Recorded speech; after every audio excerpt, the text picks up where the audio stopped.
விசிகாவை திமுக விழுங்கிவிடும் என்ற எடப்பாடி பழனிசாமியின் கருத்திற்கு விடுதலை சிறுத்தைகள் கட்சியின் தலைவர் திருமாவளவன் பதிலளித்துள்ளார்.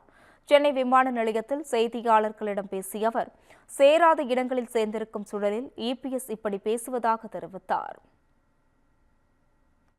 அதிமுகவை பாஜக விழுங்கி செரித்துவிடும் என்று திரும்ப திரும்ப விடுதலை சிறுத்தைகள் கட்சி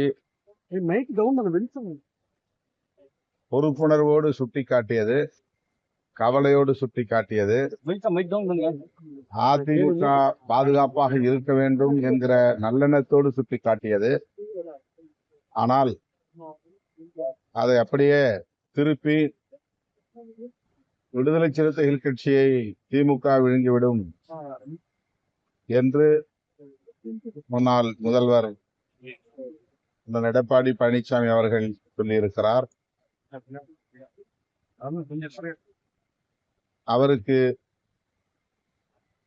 இப்படியெல்லாம் பேச வேண்டும் என்று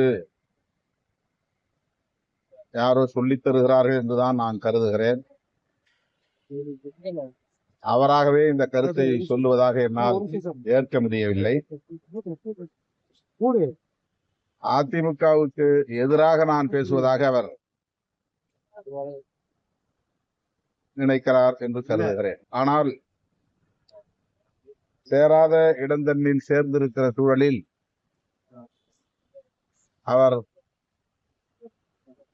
இப்படியெல்லாம் பேசுகிறார் என்று நான் கருதுகிறேன். அப்படி பேசினால் நான் அதை பற்றி வருத்தப்படுவதற்கு எதுவும் இல்லை.